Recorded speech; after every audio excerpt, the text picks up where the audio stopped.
Halo saudara, Anda kembali bergabung di Dialog Indonesia Bicara, saya Oki Satrial. Saudara, sejumlah proyek strategis nasional tetap dilanjutkan di tengah pandemi COVID-19 dan untuk tahun 2020 dilanjutkan dan bahkan ada yang mencapai target.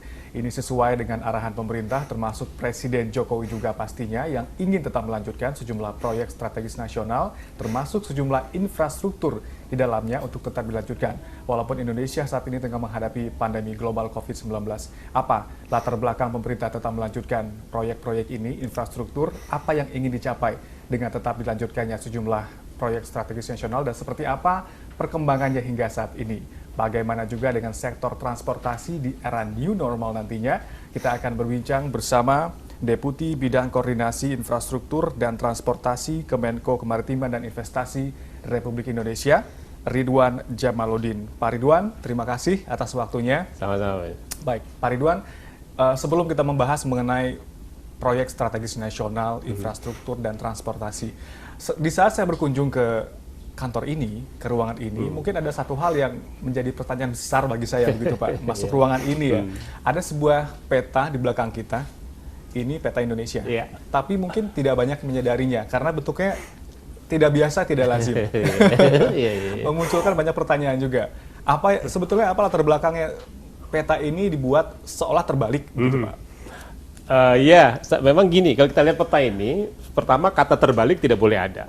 Dia tidak terbalik. Memang selama ini kita selalu melihat Kalimantan itu terbalik, dia posisinya yang kepalanya di bawah, gitu, di atas. Hidungnya di atas ya? Hidungnya di atas. Tapi kalau kita lihat keterangannya di bawah, utaranya sesuai, tetap di sana gitu.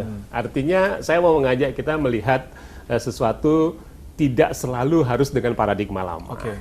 Dulu ketika sejarahnya peta pertama kali dibuat, itu dibuat oleh negara-negara maju di belahan Eropa, sehingga Eropa di atas semua, sehingga utara dibuat di atas. Gitu.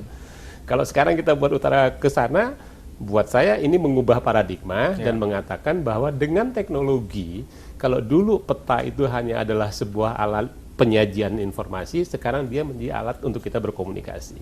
Kan banyak aplikasi peta yang kita bisa putar-putar dari sini mau ke sana dan lain-lain. Ini adalah cara baru kita melihat dunia. Tidak ada yang salah dengan peta ini, bahkan membuka kacamata bahwa kita bisa melihat sesuatu dari sudut pandang lain dan itu sesungguhnya sesuatu yang benar, hanya kita tidak biasa.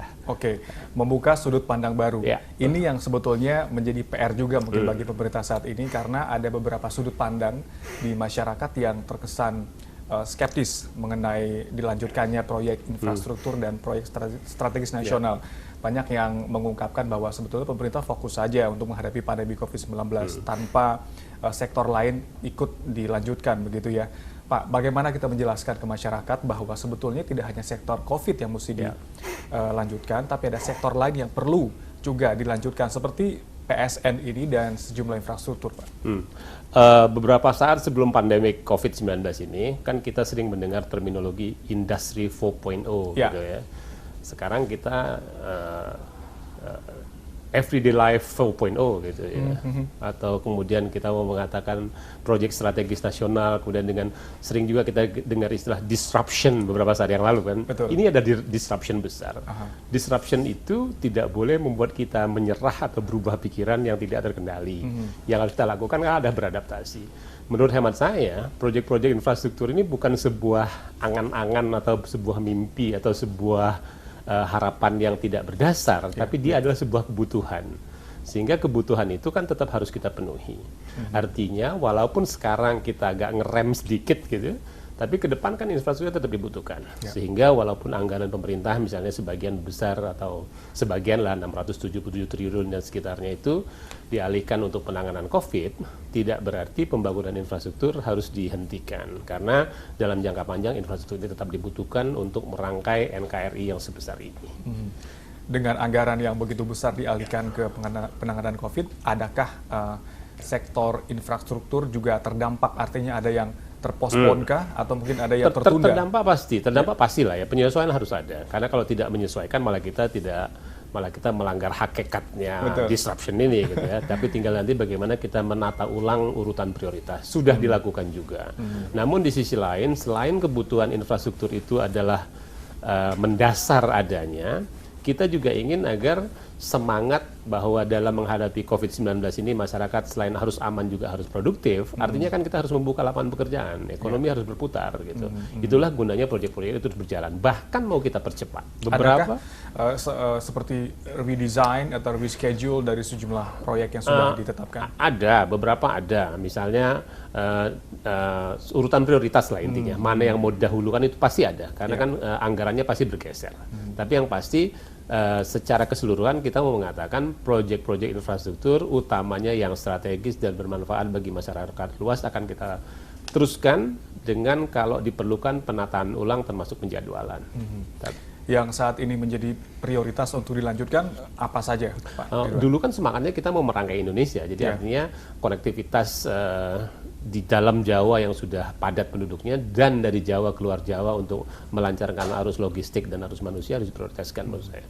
Beberapa program besar terus jalan, terutama yang sifatnya ada komitmen internasional, di mana beberapa proyek juga kita punya mitra strategis, itu terus berjalan. Walaupun kan kita sadar juga pandemik ini adalah global sifatnya, sehingga bukan hanya kita saja yang terdampak, mitra kita pun terdampak juga. Gitu. Oke, konektivitas antar pulau di Indonesia, seperti kita lihat dari, saya bingung menyebutnya dari atas ke bawah atau dari bawah ke dari atas. utara ke selatan. Utara ke selatan ya. Jadi tidak ada atas bawah, semuanya utara selatan. Oke, ini konektivitas bicara seperti itu. Apa PR besar saat ini dalam hal konektivitas? Kita kan tahu pulaunya banyak sekali, butuh banyak jembatan, infrastruktur, bandara kah, atau seperti apa yang saat ini sangat perlu kita wujudkan? Yang utama menurut saya adalah memastikan bahwa infrastruktur itu mendukung kita dalam melaksanakan kehidupan sehari-hari. Misalnya orang mau pergian dari Maluku mau ke Jawa, dia pasti punya alat yang disediakan oleh pemerintah. Arus barang juga demikian. Itu dulu saja gitu. Karena kalau kita mau seluruhnya itu kita akan perlu waktu lebih banyak. Jadi misalnya kita mengatakan bandara harus dibangun. Walaupun beberapa lokasi bandara itu tidak selalu masuk hitungan keekonomiannya. Misalnya dibangun di Papua, di tempat yang memang terpencil gitu. Ada masyarakatnya dan mereka perlu. Kalau semata-mata hitungan kita adalah keekonomian, barangkali menjadi tidak tepat. Di pemerataan, Pak ya? Harus ada aspek pemerataan dan juga menjadi tanggung jawab pemerintah untuk menyediakan infrastruktur dasar bagi masyarakat secara proporsional. Oke, jadi hitung-hitungannya sebetulnya tidak selalu masalah profit dan benefit, akhirnya tapi lebih ke gitu. pemerataan. Iya, dua sisi tetap harus ada hitungan keekonomiannya agar juga dia dalam jangka panjang bisa terus berjalan. Namun yang pertama tentunya adalah kewajiban pemerintah menyediakan infrastruktur dasar bagi warganya. Oke, kita akan lanjutkan Pak perbincangan mengenai bagaimana kondisi PSN dan infrastruktur terkini, sudah seperti apa capaiannya. Kami akan kembali usai jeda berikut ini.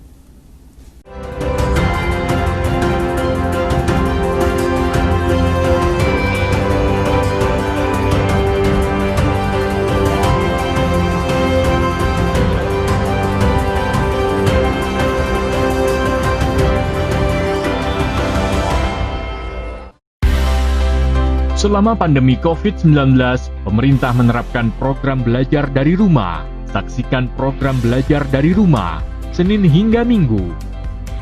PAUD dan sederajat, pukul 8 waktu Indonesia Barat. SD kelas 1-3 dan sederajat, pukul 8.30 waktu Indonesia Barat. SD kelas 4-6 dan sederajat, pukul 9 waktu Indonesia Barat. SMP dan sederajat, pukul 9.30 waktu Indonesia Barat. SMA dan sederajat pukul 10 waktu Indonesia Barat. Keluarga Indonesia pukul 10.30 waktu Indonesia Barat. Film anak Senin pukul 19 waktu Indonesia Barat. Film nasional Selasa sampai Kamis dan Sabtu pukul 21.30 waktu Indonesia Barat. Cerita pagi, Sabtu dan Minggu, pukul 8 waktu Indonesia Barat. Cerita Indonesia, Sabtu pukul 8.30 waktu Indonesia Barat. Ragam Indonesia, Minggu pukul 8.30 waktu Indonesia Barat. Talk Show, Sabtu pukul 9 waktu Indonesia Barat. One Planet, Minggu pukul 9 waktu Indonesia Barat. Podbox, Sabtu dan Minggu pukul 10 waktu Indonesia Barat. Dipersembahkan oleh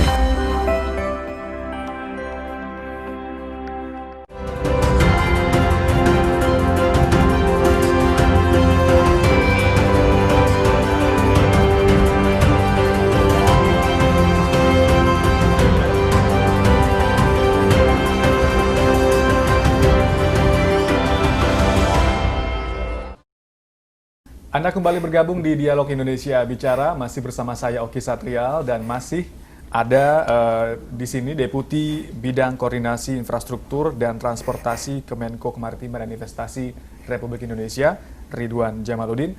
Pak Ridwan, di awal tadi saya sudah membuka dengan sebuah kalimat yang saya kutip juga sebetulnya dari sejumlah informasi yang beredar secara daring atau online. Ada hal-hal PSN ini sudah tercapai, bahkan sudah terrealisasi dengan 100% begitu ya.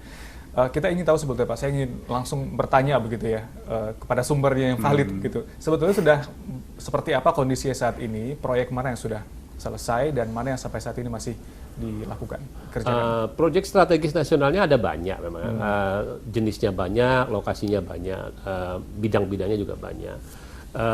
Memang ada yang sudah selesai, ada yang sedang berproses, ada juga yang sedang tahap persiapan. Yang penting bagi saya adalah yang sedang berproses. Sedang berproses ini artinya dia menuju selesai. Ya. Nah, yang sedang dalam tahap perencanaan tinggal sedikit itu jumlahnya. Dan yang lebih penting lagi kita lihat adalah misi utamanya proyek-proyek strategis nasional ini. Ya. Kan dia mencakup selain infrastruktur juga ada pembangkit listrik, ada pengolahan sampah, ada juga jalan dan jembatan. Itu semua menjadi bagian yang memang sudah masuk ke dalam daftar proyek strategis nasional. Proyek strategis nasional itu sendiri dievaluasi dari waktu ke waktu. Ada target penyelesaian. Jika ada kendala, ada timnya, ada tim KPPIP yang menangani, di mana kita juga terlibat antara kementerian dan lembaga. Nah, namun ada juga proyek-proyek yang sekiranya sudah diperhitungkan tidak mungkin tercapai pada waktu yang sudah ditentukan, itu memang akan dikeluarkan dulu dari daftar proyek strategis nasional. Tentunya ini tidak mengatakan proyek usulan itu dimatikan, tapi barangkali bisa dievaluasi kembali. Nah, secara keseluruhan program ini penting karena di dalam PSN itu mereka mendapat kemudahan-kemudahan fasilitasi oleh pemerintah, kemudian insentif fiskal, beberapa proses boleh berjalan paralel. Misalnya itu adalah bagian penting mengapa sebuah proyek dimasukkan dalam proyek strategis nasional. Baik, koordinasi antar lembaga tentu juga perlu terjalin baik karena setiap infrastruktur butuh tenaga kerja. Ada kementerian juga yang mengurusnya seperti itu ya. Yang sedang polemik juga saat ini adalah pekerja-pekerja asing ya katanya masuk ke Indonesia. Kita juga butuh penjelasan mengenai hal tersebut, Pak. Iya, kalau dikaitkan dengan kondisi pandemik sekarang, isu yang mungkin relevan itu adalah yang pertama adalah mobilitas. Tadi dikatakan tenaga kerja yang kita butuhkan, tapi karena pandemik ini dia perlu prosedur, protokol kesehatan harus lewati. Yang kedua juga tentunya mendatangkan peralatan-peralatan yang dibutuhkan. Itu juga kan transportasi kita juga berubah situasinya. Dan yang ketiga tentunya perlambatan ekonomi. Ini tiga aspek ini minimal yang sedang kita perhitungkan bagaimana menjaga agar walaupun ada kendala tapi tetap masih dalam tata kelola yang bisa kita lakukan. Misalnya untuk proyek-proyek strategis nasional, tenaga asing yang memang dibutuhkan itu dikecualikan dari pelarangan atau dari pembatasan. Jadi pada dasarnya kalau kita misalnya butuh tenaga kerja yang sering disebut-sebut tenaga kerja dari Tiongkok, kalau proyeknya kerja sama-sama mereka, mereka punya keahliannya, apalagi terkait dengan permesinan misalnya dari mereka, dan kondisi pandemik COVID-19 ini pun kalau kita bandingkan mereka juga walaupun awalnya dari sana misalnya, tapi kan sekarang kondisi dia juga sudah jauh lebih baik gitu. Sehingga dengan pertimbangan-pertimbangan itulah pemerintah sudah memutuskan jika memang tenaga kerja tersebut diperlukan akan dikecualikan dari pembatasan-pembatasan yang berlaku. Artinya pemenuhan kebutuhan SDM kita ini sesuai dengan porsinya. Sesuai dengan porsi dan tapi tetap ya kalau protokol kesehatan memastikan bahwa yang datang tidak sakit itu tetap harus dilakukan. Bagaimana menjawab kemudian banyak yang mengatakan kenapa tidak pakai SDM lokal saja? Apakah orang kita tidak yang bisa begitu, Pak Ridwan? Semangat kalau itu sih, kalau kita bisa udah pasti kita mau pakai orang sendiri. Pak, setuju. Jadi itu tidak kita nafikan. Kita malah mendorong kalau kita bisa kenapa harus orang lain datang gitu ya. Tapi untuk pemahaman bersama saja. Misalnya nih sekali lagi kalau kita ambil contoh tenaga kerja Tiongkok. Yang pertama mereka familiar dengan peralatannya. Jadi karena dari mereka juga. Dari mereka juga. Jadi artinya apalagi peralatannya modular yang tinggal pasang-pasang gitu. Sehingga lebih efisien. Yang kedua, bahasanya juga bahasa dalam manualnya manual booknya mungkin dalam bahasa Mandarin, ya. huruf Cina gitu, yang bagi mereka akan lebih mudah. Ya. Namun kita selalu mengatakan harus ada alih teknologi, alih pengetahuan. Jadi nggak boleh dia sendiri. Bahkan dalam beberapa proyek sudah diterapkan 1 orang asing didampingi oleh minimal 2 orang Indonesia. Gitu. Jadi pada waktunya setelah dia pergi, kita hafal juga, oh ini harus begini, harus begitu. Jadi ada upaya dua-duanya. Di sisi lain tentunya apalagi kalau proyek-proyek kita ini kan rata-rata di daerah yang jauh ya, yang bukan di Jakarta gitu, sehingga tidak mudah juga kita aksesnya mendapat juga sulit, aksesnya sulit, dan ketersediaan tenaga lokal juga tidak serta-merta dapat dilakukan. Jadi sekali lagi kita orientasinya kemajuan Indonesianya tercapai, bahwa kita masih perlu bekerja sama dengan orang lain itu adalah sebuah realita, namun kita sadar betul dalam jangka panjang kita harus bisa sendiri. Iya, walaupun sebetulnya dalam secara kehidupan global kita saling membutuhkan. Udah pasti. Sudah pasti, karena tidak ada negara yang bisa berdiri sendiri tanpa intervensi atau dalam tanda kutip intervensi dari negara lain gitu. Artinya akan ada alih teknologi seperti transfer knowledge juga dari pemilik dari teknologi ini kepada para pekerja kita di Indonesia begitu Pak. Contoh bagus juga kita kan sedang mendorong industri untuk bahan baku baterai misalnya. Kita belum menguasai beberapa teknologinya. Kita sudah mengirimkan 22 mahasiswa Indonesia untuk belajar. Sekali lagi ini dalam konteks kerjasama dengan Tiongkok untuk membangun baterai untuk kendaraan bermotor listrik. Sudah berjalan programnya, sudah 1 tahun mereka di sana. Memang ada gangguan COVID ini juga, sekarang sedang terhenti, tapi akan kita lanjutkan. Itu salah satu contoh bahwa alih teknologi dan penyiapan SDM kita lakukan. Jadi ini penting diketahui bagi masyarakat agar clear semua ya, artinya tidak ada lagi yang berasumsi, berspekulasi mengenai membaca headline saja ada sejumlah tenaga kerja asing yang masuk tanpa mengetahui sebetulnya apa substansi dari hal ini dilakukan oleh pemerintah. Baik. Kita bicara mengenai ekonomi kita, bahwa seperti yang kita tahu bahwa domestic consumption Indonesia adalah salah satu hal yang menjadi sesuatu yang membangun ekonomi kita dengan cukup masif dan signifikan begitu ya. Bagaimana proyek-proyek ini nanti bisa ikut mendukung dan mendorong pertumbuhan kita, karena setelah pasca COVID ini kita yakin bahwa ekonomi kita akan sangat tertekan begitu Pak, dengan pertumbuhan yang diprediksi kalau memang sampai beberapa waktu ke depan tidak berhenti juga pandeminya bisa di bawah 0 atau bahkan minus. Bagaimana peran dari kalau kita ikuti berita-berita di media, Indonesia kan salah satu yang cukup baik ya kinerjanya secara ekonomi. Dan sekali lagi tadi Anda juga mengatakan bahwa konsumsi domestik adalah motor. Kalau kita dengar beberapa pendapat, termasuk Pak Menko juga mengatakan sekitar 80-an%. Itu artinya makin banyak proyek berputar, makin banyak uang berputar di dalam negeri kan makin bagus. Gitu ya. Nah itu yang sedang kita dorong. Makanya bukan hanya dipastikan akan berlanjut proyek-proyek strategis nasional, malah kita percepat beberapa. Jadi percepat, jadi seperti infrastruktur yang ditangani Kementerian PUPR, Kementerian Perhubungan, itu malah kita dorong supaya lebih cepat bergeraknya. Jadi memang banyak banyak hal perlu dipertimbangkan juga Pak mengenai hal ini, karena tadi saya katakan infrastruktur saling berkaitan dengan economic growth kita, termasuk juga domestic consumption saling berkaitan. Infrastruktur mendukung keberlangsungan konsumsi domestik kita karena antar koneksi antar pulau itu tadi ya. Kita akan jeda dulu Pak Ridwan, kami akan kembali usai jeda berikut ini.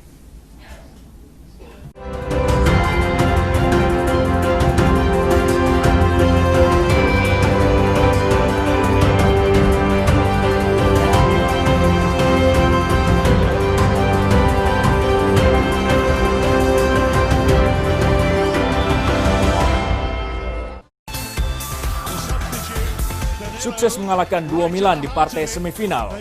Il Partenope dan La Vecchia Signora saling beradu di laga pamungkas pesta sepak bola bergengsi di benua Eropa.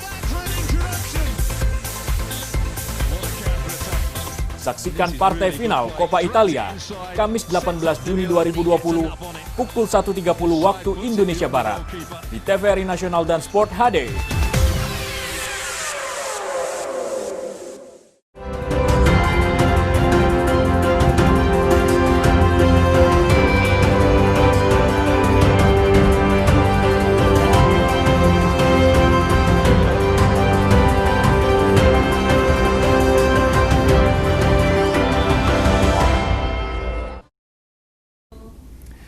Saudara, Anda kembali bergabung di Dialog Indonesia Bicara. Kami masih bersama Pak Ridwan Jamaludin. Pak Ridwan, kami lanjutkan. Saya lanjutkan tadi pembahasan mengenai pertumbuhan ekonomi yang didukung dan ditopang juga oleh keberlangsungan pembangunan infrastruktur, karena ini penting juga di saat kita mengetahui negara kita negara kepulauan dengan banyak diperlukan konektivitas yang memerlukan infrastruktur yang mumpuni juga, begitu Pak ya. Sekali lagi, bagaimana hubungannya pembangunan infrastruktur dengan pembangunan ekonomi kita secara makro ataupun mikro? Infrastruktur akhirnya menjadi urat nadi kalau kita lihat pembangunan ekonomi secara makro begitu. Namun kalau boleh juga otokritik lah ya, saya juga nggak mengatakan kita benar semua gitu. Pemerintah kan mau mengatakan mengutamakan poros maritim gitu ya. Nah, bagi kami sekarang yang kita lakukan adalah sudah semaritim apa sih kita sekarang gitu ya. Misalnya nih, yang sering terjadi peresmian jalan tol bukan maritim gitu ya. Peresmian bendungan bukan maritim. Hingga akhirnya sekarang kita ingin fokus minimal tim saya lah ya di Kemenko Maritim ini. Mari dalam 5 tahun berikut ini kita fokus mendorong yang maritim, betul-betul maritim gitu. Misalnya seperti apa itu? Pelabuhannya bagus, tidak usah harus selalu besar, tapi fungsional bagus gitu ya. Kapal-kapal kita bagus, efisien gitu ya. Desain kapal seperti apa sih, ukuran berapa sih yang dibutuhkan gitu. Atau mungkin peti kemasnya apa, mesti kita ikut peti kemas yang 20 feet, peti kemas yang 40 feet. Kenapa nggak kita buat yang lebih sesuai dengan kebutuhan kita? Jadi bahasa saya dan tim saya kira-kira semaritim apa sih kita sekarang? Kalau belum, mari 5 tahun berikut ini, mungkin sisa 4 tahun ini, mari kita bangun lebih ke arah maritim. Tadi pelabuhannya, kapalnya, sumber daya manusianya, sistemnya, akan kita dorong ke arah sana. Karena realitanya masih begitu. Betul. Untuk mendukung kemaritiman kita itu, tadi Bapak mengatakan ada pelabuhan yang mesti kita wujudkan. Apakah ada pelabuhan baru atau peningkatan kapasitas yang existing yang saat ini kita punya? Yang baru, yang besar adalah Pelabuhan Patimban, kerjasama Indonesia-Jepang. Sedang berproses juga. Kemajuan paket-paket pekerjaannya juga cukup bagus, 50%, 70%. Intinya berproses terus. Kemudian kita sadari juga beberapa pelabuhan yang sudah terbangun, besar pelabuhannya, kemudian kita evaluasi pemanfaatan udah bagus belum ya gitu misalnya, apakah sudah banyak kapal yang masuk atau belum. Kalau sudah ya kita dorong lebih bagus. Kalau belum kita evaluasi kenapa dia tidak maksimal misalnya pemanfaatan.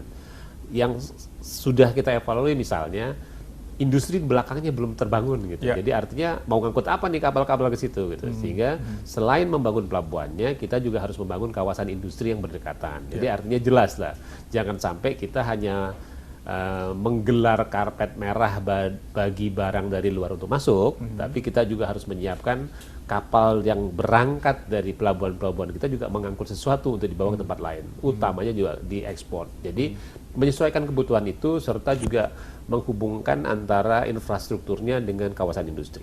Oke, jadi jangan sampai kemudian pelabuhan kita sudah bagus, sudah berkelas internasional, namun kemudian sektor pendukungnya seperti industri ini nggak berjalan dengan baik. Oke.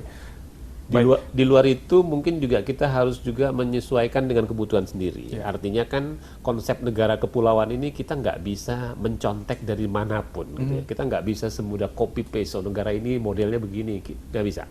Jadi misalnya status sekarang sedang dikembangkan, ada yang disebut super hub. Gitu. Ada yang kemudian mengatakan ada 7 international hub ports gitu. Kita mau gimana? Itu kadang-kadang seperti tadi saya katakan tidak mudah, namun yang pasti kita tidak bisa mencontek dari siapapun, harus kita kembangkan sendiri. Baik, bicara mengenai penganggaran, kita tahu bahwa saat ini fiskal kita sendiri pun terguncang Pak, dengan adanya pandemi COVID-19 yang sebetulnya tidak jelas kapan akan berakhir, dan kita akan terus mengucurkan uang untuk mengatasi pandemi ini di Indonesia. Bagaimana regulasi, apakah ada penyesuaian yang dilakukan dalam hal regulasi mengenai kelanjutan proyek ini atau seperti apa? Dua sisi barangkali ya, makanya juga mungkin ya saya mengira-kira aja bahwa Kemenko Maritim sekarang namanya dipanjangkan dengan Kemenko Maritim dan Investasi. Sekarang kita harus mengandalkan investasi itu. Kita tidak, walaupun itu keputusan itu dibuat sebelum pandemik ya, tapi artinya sekarang kita menyadari kita harus mengandalkan investasi baik dari dalam kalau bisa, kalau tidak investasi dari luar. Ketika kita mau menarik investor masuk, tentunya kita harus memberi karpet merah bagi mereka itu. Jangan dibikin susah ini investor yang mau bawa duit ini. Nah, untuk itu di dalam negeri kita harus berupaya keras supaya istilah ease of doing business itu dari tahun ke tahun meningkat. Jangan terlalu banyak regulasi yang menyulitkan. Jangan terlalu banyak upaya-upaya mengambil keuntungan sektoral gitu.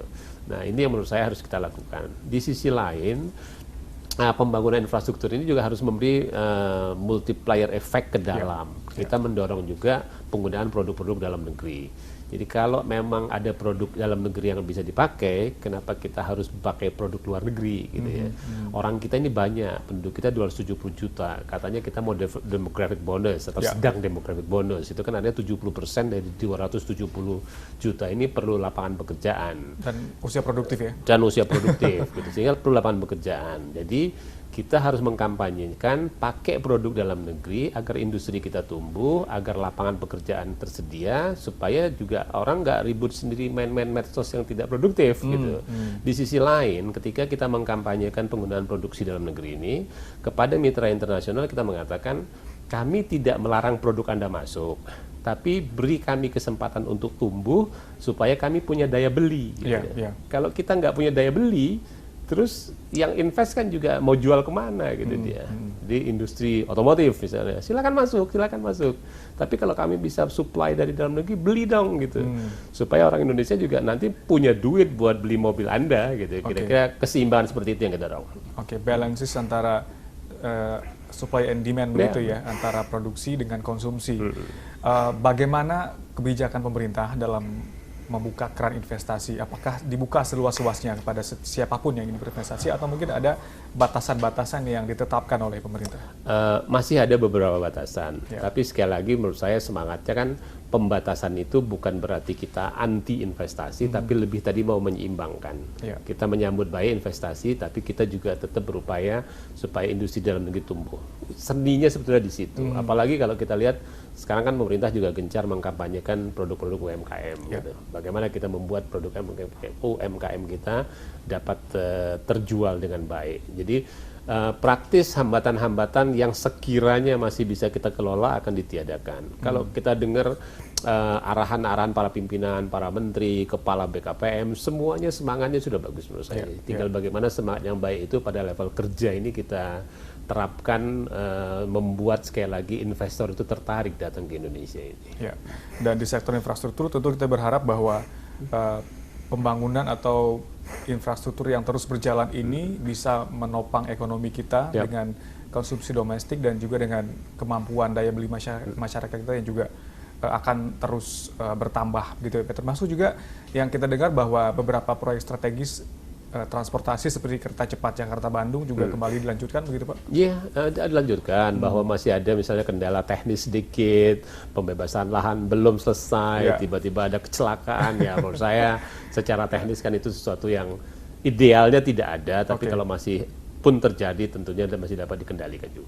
Baik, nanti kita akan bicara mengenai sektor transportasi. Ini sektor yang sepertinya paling terpukul juga setelah pasca pandemi COVID-19 ini, karena banyak sekali perusahaan transportasi yang bahkan gulung tikar, begitu Pak. Kami akan kembali usai jeda berikut ini.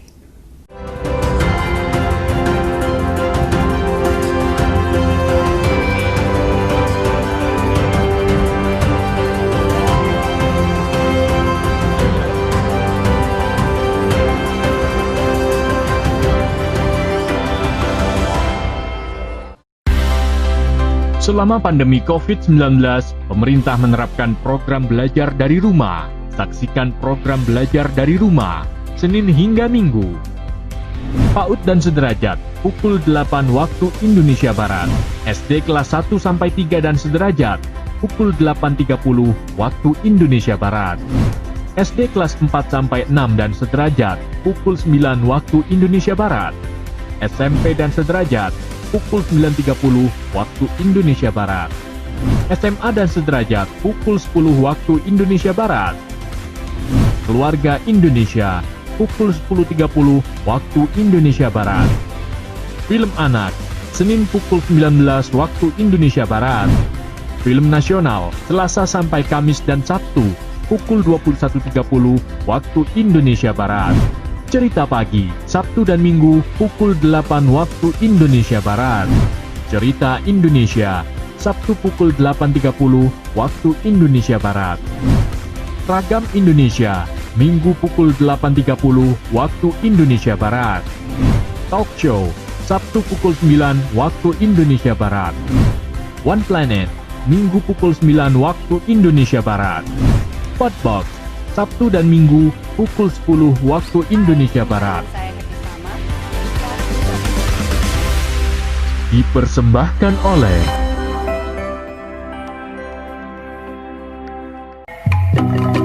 mengobati kerinduan kampung halaman, suguhan lagu-lagu manis Nusantara hadir menyapa Anda. Kali ini datang dari Sulawesi Utara. Menampilkan Erni Kulit, Fani Sumapode, Henry Roting Sulu, Iva Bahdim. Iringan musik Grand Kulintang Bapontar. Dipandu oleh Andin Wijaya. Musik Indonesia Salam Manis, Rabu 17 Juni 2020, pukul 20 waktu Indonesia Barat.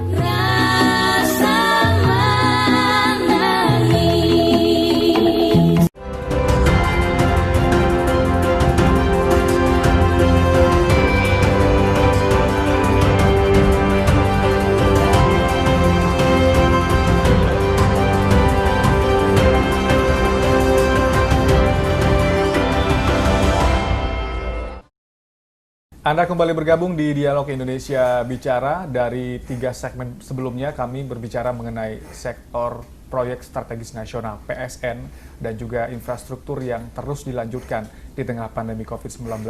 Satu sektor yang saat ini juga turut terdampak dari COVID-19 dan kami rasa paling terpukul adalah sektor transportasi. Kami ingin mungkin langsung bertanya aja nih Pak, seperti apa kondisinya saat ini sektor transportasi kita di tengah pandemi COVID-19, seterpuruk apa begitu? Iya, terpukul sih. Terpuruk ya? Enggak kali terpukul, ya. okay. Terpukul ya. Oke, terpukul. Kan gini, ketika virus corona ini merebak, kita tahu dia tidak terbang ke sana kemari begitu saja. Ya. Gitu. Tapi dipicu oleh mobilitas manusia. Artinya sektor transportasi sangat berperan. Bahkan diperkirakan antara 70-80% penularan itu didorong atau terjadi dalam konteks transportasi. Itulah yang ingin kita kendalikan, sehingga sekali lagi pemerintah berusaha agar mengurangi semaksimal mungkin potensi penularan sambil tetap membuka peluang untuk orang-orang berpenghidupan, sehingga dibatasilah kapasitas di kendaraan. Misalnya pesawat terbang sekarang dibatasi yang narrow body, wide body itu 70% maksimum. Ya. Menurut saya sekali lagi pertimbangan bahasa agak sarkastik saya kan lebih baik rugi daripada mati gitu. Ya. Karena kalau rugi kita masih bisa berusaha setelah itu supaya jadi untung, kalau udah mati ya selesai lah urusan kita gitu. Jadi memang ada pembatasan-pembatasan yang kita sadari ini harus dilakukan demi menjaga keselamatan masyarakat. Jadi tidak ada sama sekali niat untuk merugikan badan usaha gitu ya. Nah, sekali lagi kita juga harus ingat ini kan kondisinya darurat gitu ya. Dengan harapan ini akan selesai lah, akan berkurang minimal kondisi darurat ini. Sehingga pengurangan kapasitas di dalam alat angkut itu sebuah keniscayaan. Ya. Kalau pesawat terbang gitu atau perusahaan penerbangan masih adalah manajemennya mereka yang masih bisa bermain dengan financial engineering-nya. Kan kita harus membayangkan juga betapa tukang ojek gitu tidak boleh bawa penumpang. Mereka kan lebih terpukul sebetulnya. Jadi harapannya kita semua tidak saling menyalahkan, namun menerima ini sebagai realitas sementara yang harus kita kelola agar kondisi tidak memburuk. Nah, di samping itu selain pembatasan, kita juga membuka peluang bagi badan-badan usaha ini untuk menyesuaikan. Misalnya ketika pemerintah mengatakan kapasitas 50% saja, tapi silahkan harga tiket dinaikkan gitu ya. Upayanya begitu, walaupun ada yang mengatakan tapi kalau naik masyarakat nggak bisa ikut, nggak bisa beli tiket. Saya bilang iya, kalau dia nggak bisa beli tiket baguslah, biar potensi penularan menurun kan begitu. Betul. Artinya orang yang bepergian itu betul-betul orang yang memang harus pergi gitu, nggak bisa pergi karena iseng-iseng aja gitu, atau bukan karena keinginan yang tidak urgent lah gitu, tidak mendesak. Nah, yang tidak mudah itu ketika mau Lebaran. Gimana nih kita mau bilang masyarakat jangan mudik deh gitu, tapi kan kita udah puluhan tahun kebiasaan Lebaran di kampung halaman masing-masing. Tapi akhirnya dengan keputusan pemerintah melarang mudik, menurut saya itu kelihatan hasilnya. Paling tidak penularan di daerah-daerah tidak semasif yang kita khawatirkan. Nah, sehingga kita berkeyakinan bahwa pengendalian transportasi ini adalah upaya yang baik untuk mengurangi potensi penularan virus COVID-19 ini. Bicara mengenai larangan mudik, sepertinya ada kritik juga dari beberapa pihak, termasuk masyarakat, inkonsistensi pemerintah mengenai hal ini. Larangan mudik, namun sektor transportasi masih dibuka dengan segala pembatasannya. Seperti apa penjelasannya, Ini kan waktu kita mau membuat keputusan, ya ini saya cerita aja, di antara kita pun yang menyusun kebijakan itu, kan kita berdiskusi juga. Kita kan sebetulnya bagian dari masyarakat juga. Gitu. Kita tahu juga saudara-saudara kita di kampung juga situasinya seperti apa. Kalau menyediakan sarana transportasi, memang harus dilakukan. Karena kan ada orang yang punya kebutuhan mendesak. Ada orang sakit, ada keluarga meninggal, adalah kebutuhan-kebutuhan seperti itu yang tidak selalu bisa kita hitung. Sehingga transportasi dasar tetap kita sediakan, walaupun kita atur akhirnya. Kemudian kan kita tahu juga ada banyak juga masyarakat yang masuk ke dalam kontainer, yang mobilnya diangkut pakai mobil derek, segala macam cara lah. Bahkan di bawah kursi penumpang di bawah, pokoknya lama-lama kita ketawa juga. Oh gila ya, masyarakat kita kreatif sekali dalam hal begini-begini. Pokoknya segala cara dilakukan. Namun sekali lagi mohon difahami, kita melakukan ini dalam kondisi darurat dan demi kebaikan masyarakat. Itu saja. Gitu. Karena memang untuk menutup sama sekali akses transportasi justru akan menyulitkan juga, karena banyak kebutuhan juga seperti tenaga medis, belum lagi kemudian hal-hal urgen yang tadi Bapak sebutkan. Ke depan akan seperti apa? Karena kita akan memasuki new normal begitu ya Pak ya, atau adaptasi kebiasaan baru. Tadi memang sudah kita lakukan juga selama masa PSBB ini, namun akan seperti apa ke depannya? Apakah akan berubah sama sekali? Sedrastis apa perubahan yang akan dilakukan Pak? Pengalaman sedikit. Jadi ketika jalanan Jakarta macet sekali, sudah lama ya termasuk saya juga sama beberapa teman teknis, gimana nih supaya orang di Jakarta ini walaupun banyak tapi tidak menumpuk gitu ya. Pemikiran mengenai pengaturan jam kerja, pembatasan lalu lintas, ganjil genap dan lain itu kan semua adalah bagian dari upaya itu. Ke depan saya kira memang akhirnya kita harus menyesuaikan diri. Misalnya sekarang sudah bagus kita kemarin bersepakat kita bagi 2 shift ya kantor gitu. Menurut saya ini akan menjadi sesuatu yang baru. Pertama, sudah kelihatan kemarin, walaupun jumlah penumpang KRL ya, kalau kita ambil KRL Jabodetabek naik 13%, tapi dibandingkan minggu tanggal 8 Juni, tapi lebih terkendali daripada minggu sebelumnya. Artinya antisipasi sudah lebih baik. Yang kedua, lalu lintas di Jakarta saja. Saya pribadi kemarin sengaja berangkat di jam sibuk. Saya meninggalkan rumah jam 9:04 gitu. Biasanya sebelumnya kalau berangkat 9:04 dulu dari minimal 1,5 jam baru sampai sini. Survei pribadi nih Pak ya? Survei pribadi. Tapi kemarin saya dalam waktu kurang dari separuh waktu biasa saya sudah sampai sini. Artinya memang transportasi kita atau jalanan kita jauh berkurang kemacetannya. Langit lebih biru sekarang. Walaupun kemarin ada yang kirim juga posting langit katanya lebih kelabu. Saya sedang tanya BMKG, ini kelabu karena asap knalpot atau karena memang cuaca sedang banyak uap air di sana, sedang kita cek. Tapi kalau kita lihat hari ini langit lebih biru. Nah, kemudian kan itu ujungnya adalah pada kualitas hidup kita. Kalau dulu bangun habis sholat subuh kita udah kalang kabut mau pergi kantor. Nah, sekarang saya kan boleh memilih, saya mau shift 2 aja. Mulai jam 10 saya bisa berangkat jam 8. Saya bisa kualitas hidup lebih bagus sayangnya. Bisa lebih tenang di rumah. Ritme hidup kita juga lebih baik. Semua dari kita. Berkaitan ritme hidup, lalu lintas, transportasi. Karena dinilai selama ini shifting ternyata juga efisien Pak ya. Dalam membagi jam kerja itu. Bagus menurut saya sih. Mudah-mudahan ini berlanjut ya. Mudah-mudahan ini kita akan terus begini terus. Saya bisa pilih shift malam kalau gitu ya. Kenapa enggak? Apa kan artinya Jakarta udah hidup 24 jam. Siap. Kami akan lanjutkan perbincangan Pak Ridwan. Kami akan kembali usai jeda berikut ini.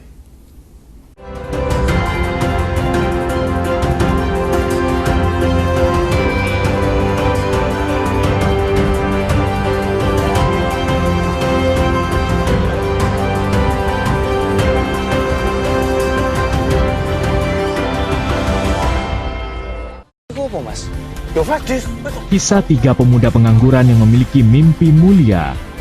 Keinginan mereka selalu terbentur masalah dana. Pertemuan dengan seorang tokoh preman mengubah nasib mereka. Jagat X Code, Rabu 17 Juni 2020 pukul 21.30 waktu Indonesia Barat.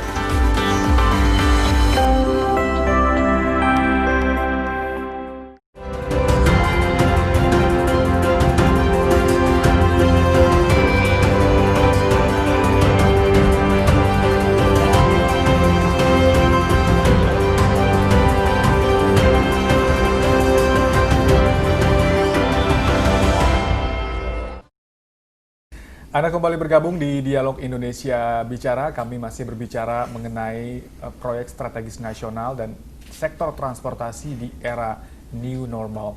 Pak Ridwan, kita sudah bicara visioner tadi nih, bagaimana kita akan menghadapi situasi di saat new normal berlangsung dan pasca pandemi ini pun akan berakhir. Nanti ada sejumlah hal-hal yang tadi dikatakan sudah dievaluasi ternyata lebih baik, seperti sistem shifting pekerjaan dan lain sebagainya.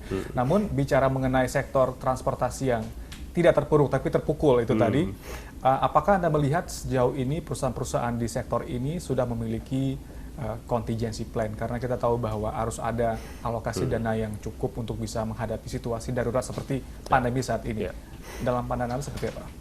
Pada awal-awal ya, ketika kita menyusun Permenhub, pada waktu itu Permenhub 18, Permenhub 25, memang ada kekhawatiran di beberapa pelaku usaha. Misalnya, Pak, kami cuma punya dana untuk bertahan 2 bulan kalau kondisi gini terus. Tapi alhamdulillah sekarang berapa nih? Mungkin 2 bulan lebih, masih bertahan kok dia. Masih bisa lah menyesuaikan diri. Nah, kemudian tadi kita ambil contoh, suka atau tidak suka, ojek masih harus menjadi bagian dari cara orang kota besar bertransportasi.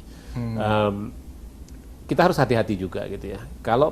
Walaupun sekarang sudah banyak transportasi umum, khususnya di kota besar di Jakarta ada MRT, LRT, nanti jalan gitu, KRL. Di ujung awal dan ujung akhir ini kan masih banyak juga orang-orang yang naik ojek ke terminal, ke stasiun gitu. Nah, ini dari satu sisi, dari sisi protokol kesehatan harus terus kita kendalikan. Namun di sisi lain kita harus terima ini sebagai realita, ini bagian dari kehidupan sektor perekonomian yang berperan penting juga bagi masyarakat. Di sisi yang lebih besar, kita bayangkan Indonesia sebesar ini gitu ya. Kalau praktek video conference ini terus berlangsung, misalnya apa? Pak Menko Maritim mau mengundang bupati di kawasan timur Indonesia datang ke Jakarta, berapa banyak itu anggaran negara yang harus dialokasikan? Belum lagi efisiensi waktu dan lain sebagainya. Waktu, anggaran, orangnya bergerak dan lain-lain. Kan artinya anggaran pemerintah yang tadinya dialokasikan untuk perjalanan itu bisa digunakan untuk penggunaan yang lebih produktif gitu ya. Ke teknologi misalnya. Teknologi, kesehatan, pendidikan gitu.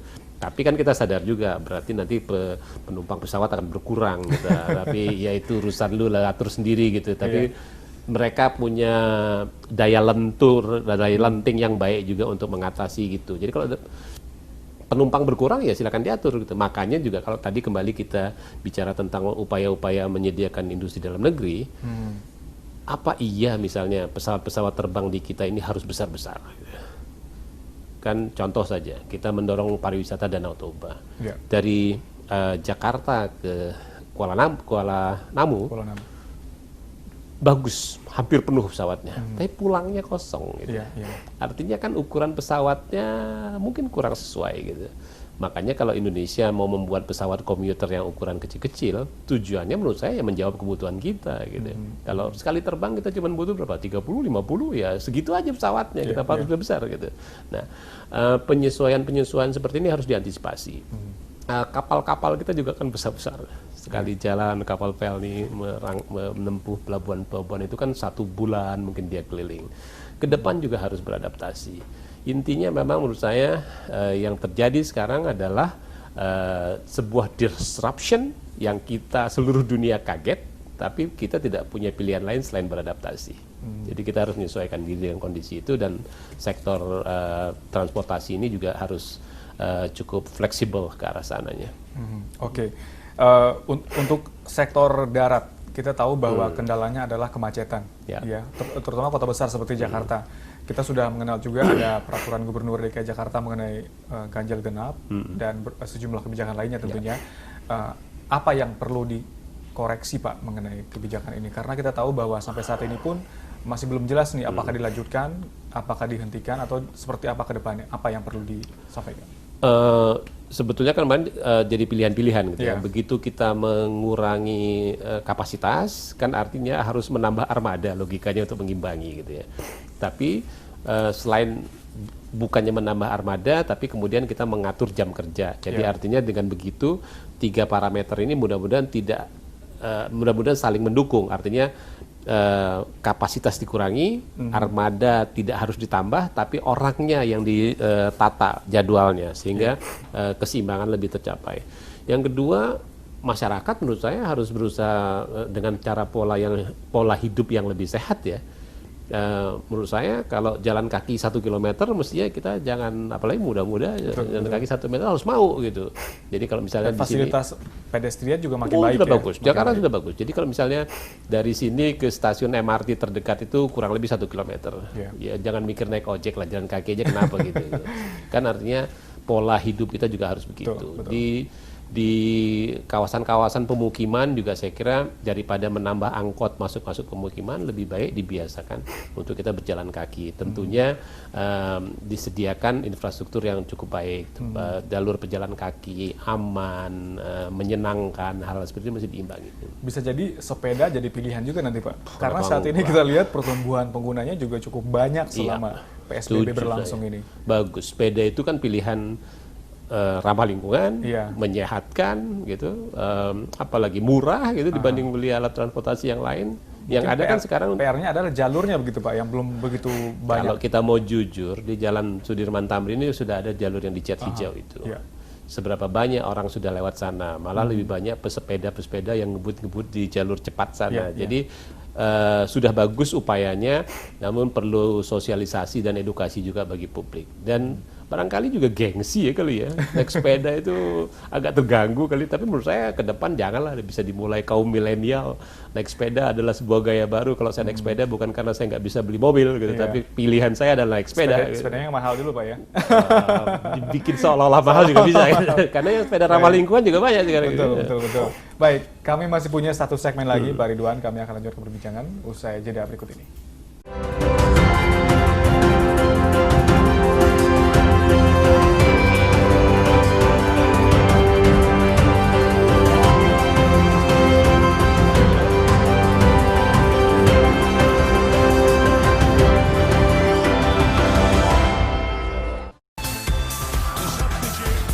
Sukses mengalahkan duo Milan di partai semifinal.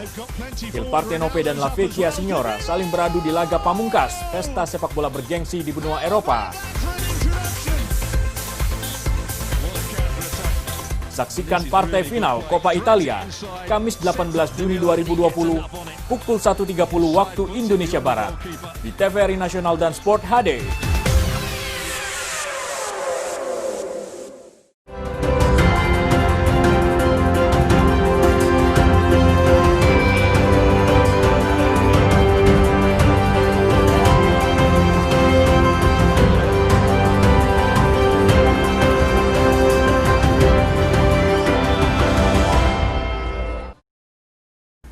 Anda kembali bergabung di Dialog Indonesia Bicara. Di segmen terakhir kami ingin mengelaborasi lagi apa yang sudah kita bicarakan dalam 1 jam ke belakang. Pak Ridwan bicara mengenai infrastruktur dan investasi, terlebihnya investasi. Tentu pemerintah punya keinginan untuk mendorong sektor dalam negeri berkembang. Artinya kita butuh SDM dalam negeri berkembang sehingga kita bisa mengurangi kebutuhan luar negeri. Bahkan di saat kita bisa memenuhi kebutuhan kita sendiri dan nanti kita bermimpi untuk bisa mengekspor juga ke luar negeri apa yang sudah kita produksi. Apa yang dilakukan pemerintah untuk bisa mendorong sektor dalam negeri bisa lebih progresif perkembangannya Pak? Khusus untuk produksi dalam negeri sudah ada undang-undangnya, undang-undang perindustrian. Sudah ada peraturan pemerintahnya, sudah ada peraturan menterinya, sudah lengkap semua. Tinggal niat kita untuk melaksanakannya. Jadi sekali lagi saya mengatakan tadi kita juga sudah sadar ekonomi Indonesia didorong sekitar 80% dari domestik. Artinya kita bikin sendiri, kita pakai sendiri, selesai urusan kita. Gitu. Tinggal 20% aja kita atur-atur aja. Nah, Untuk itu yang pertama menurut saya ya, kita sadar juga pemerintah bagi negara sebesar ini juga bukannya urusan gampang gitu. Antar pejabat pemerintah harus kompak. Betul. Jangan menteri ini bilang ini, menteri itu bilang itu, sehingga satu melarang, satu mengizinkan, itu nggak boleh. Jangan ada kontradiksi. Jangan ada kontradiksi. Yang kedua, kan sering banyak proyek. Tadi salah satunya disebut-sebut proyek infrastruktur. Ya. Bagi pemilik proyek, kalau membuat spek syarat barang itu sesuaikan dong dengan yang kita bisa bikin gitu. Jangan hanya memikirkan proyeknya saja, tapi berpikir juga tentang negara gitu. Kalau kita nggak bisa bikin yang misalnya nggak bisa membuat pipa baja 8 meter gitu, kita pikir ini harus 8 meter pipanya, kenapa nggak 6 meter aja, apa nggak 4 meter saja gitu. Yang kita sesuaikan. Jadi jangan dipaksa sesuatu yang kita nggak bisa.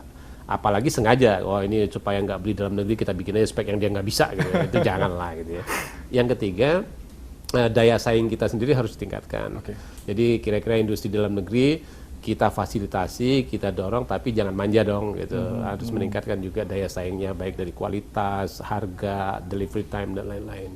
Nah, ini semualah yang akan menjamin keberlangsungan hidup bangsa ini.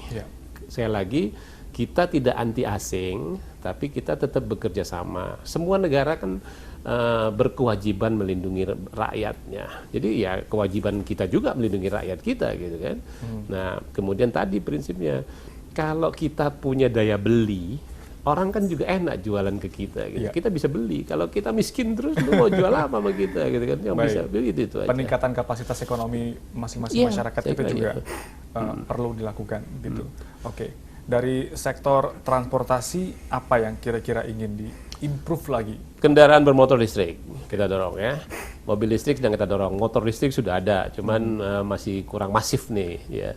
Kita udah bilang kalau produksi dalam negeri sudah mampu, semua lembaga pemerintah yang mau beli motor inventaris beli motor listrik dong gitu. Iya dong, harus adil juga, harus fair lah gitu ya.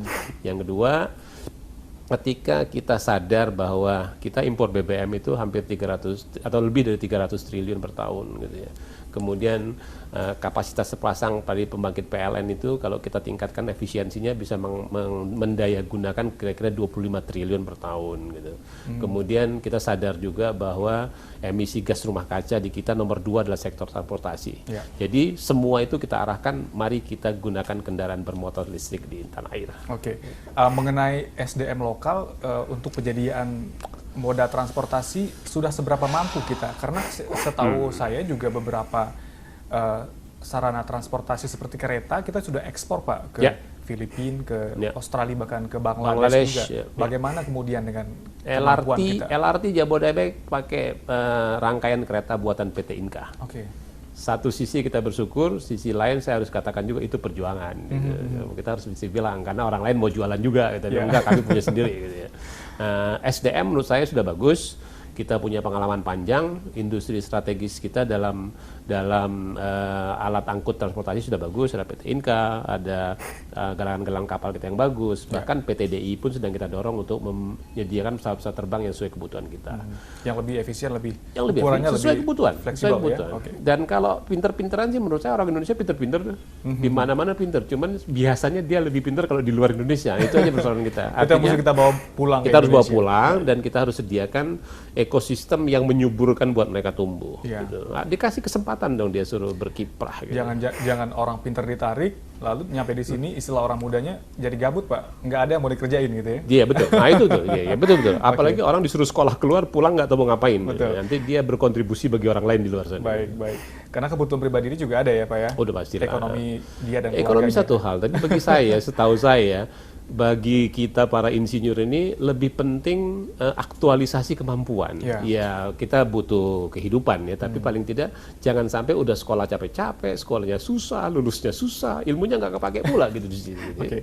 Terakhir Pak, apa yang ingin disampaikan bagi masyarakat di saat kita saat ini di Jakarta sedang transisi PSBB transisi menuju new normal, adaptasi kebiasaan baru, apa yang perlu disampaikan? Pertama menurut saya mau menekankan sekali lagi apa yang dikatakan Presiden, jangan sampai terjadi gelombang kedua.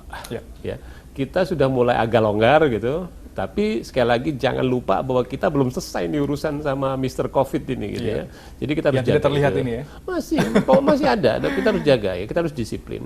Yang kedua teman-teman juga terutama teman-teman yang aktivis media sosial itu tolong sebarkan kabar baik lah ya, jangan sebarkan kabar buruk, apalagi kabar bohong gitu. Nanti masyarakat kita terpengaruh, nanti malah berdebat sendiri nggak karu-karuan, nggak produktif. Dan terakhir bagi masyarakat sendiri, saya ya kalau boleh yang sering-sering terlibat juga dalam membuat regulasi itu, kita sabar dulu dong gitu. Kalau misalnya kita belum seideal yang kita harapkan, mohon bersabar, ini kondisi darurat. Yang pasti pemerintah itu nggak pernah berpikir mau menyengsarakan masyarakatnya gitu. Jadi mari kita kompak sama-sama.